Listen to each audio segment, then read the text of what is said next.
Sometimes the wild cannot be tamed. For centuries, humanity has sought to understand and connect with the animals we brought into our world. We trained them, performed with them, and built arenas where the wild was put on display. Many relationships felt familial, almost telepathic.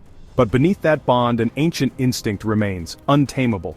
An instinct forged over millennia can surface in a fleeting, terrifying moment. This video chronicles 7 such moments, real incidents captured on camera. Viewer discretion is advised. We tell these stories not for sensationalism, but for the lessons they hold about our fragile proximity to the wild.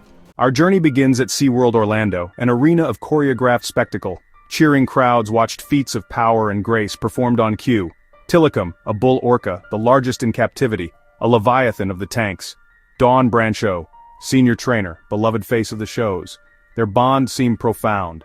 On February 24, 2010, after a Dine with Shamu performance, Dawn lay on the submerged platform as before. In a sudden motion, Tilikum grabbed her and pulled her beneath the surface. Fellow trainers tried to distract and separate him, nets and fish, but efforts failed. Tilikum, a 12,000-pound apex predator, held Dawn underwater in a prolonged and fatal encounter. Dawn's death forced global re-evaluation of orca captivity and raised questions about psychological tolls. The illusion of domestication was shattered, a stark reminder of wild power. From aquatic arenas to the glittering stages of Las Vegas, a world-famous act awaited the unexpected. Siegfried Fischbacher and Roy Horn, magicians who shared their stage with tigers and lions. Manticore, a 7-year-old white tiger Roy had raised from a cub. Part performer, part family.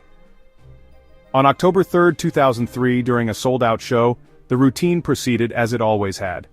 Accounts differ, a stumble, a distraction, or a startled cue. But the moment the illusion broke was instant. Manticore lunged, biting Roy and dragging him off stage. An act that stunned an audience that at first thought it part of the act.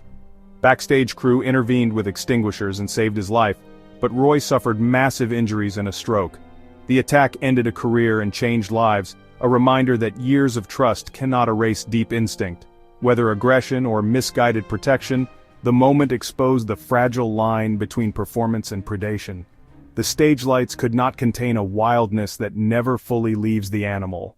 Steve Irwin, the crocodile hunter, a force who brought the wild into living rooms worldwide. His mission combined fearlessness with education, but he always warned, "Don't try this at home."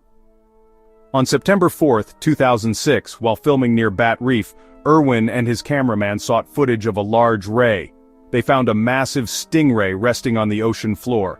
As Irwin swam overhead, the stingray thrust its serrated barb upward in a defensive motion. The barb struck Irwin in the chest. Cameraman Justin Lyons, the lone witness, captured the horrific aftermath. Despite frantic emergency efforts, the injury was catastrophic. Irwin's death stunned the world, a reminder that even experienced experts can be felled by a singular freak moment in the wild. Stingrays are usually docile, yet their defenses are lethal when deployed. A beloved conservationist taken by the immutable rules of nature.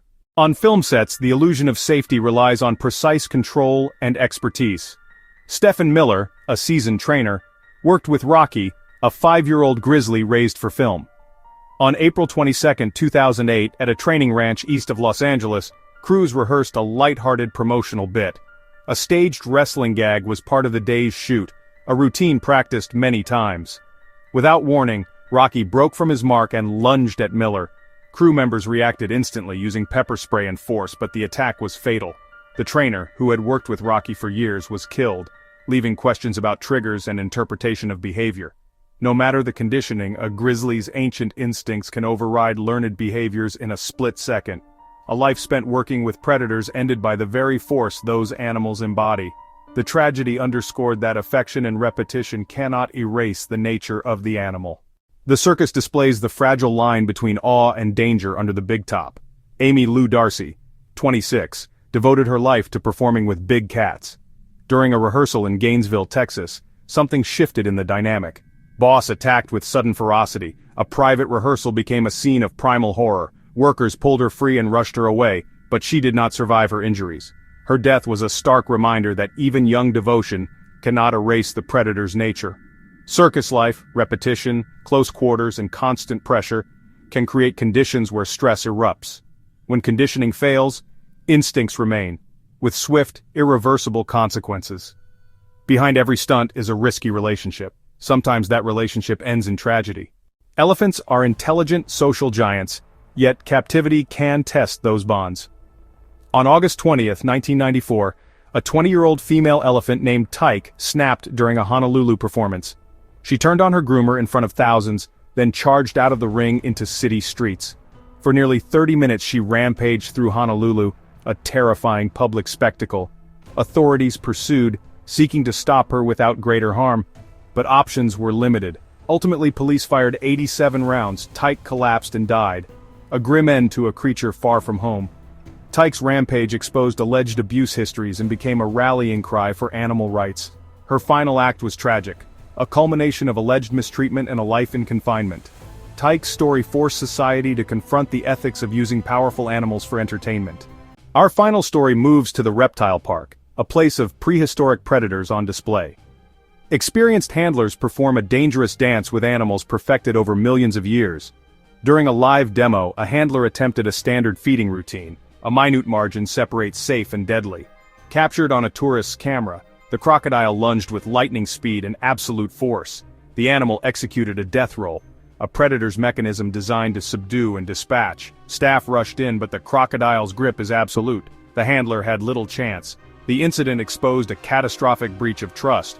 Predators do not form bonds of affection. These creatures assess threats and opportunities. They are not partners or pets. Even experts can be undone by a single misread cue. These are animals operating on primeval instinct. These stories are profoundly tragic, each a bond broken, a life lost. Orca, tiger, stingray, bear, lion, elephant, crocodile. From ocean arenas to circus rings and film sets, these incidents force us to question the ethics of captivity and performance. Many trainers love these animals. Responsibility and humility must guide how we interact with them. Let their legacy be greater understanding and caution. Respect the unbroken wild. If you found this documentary valuable, please subscribe and share your thoughts in the comments below.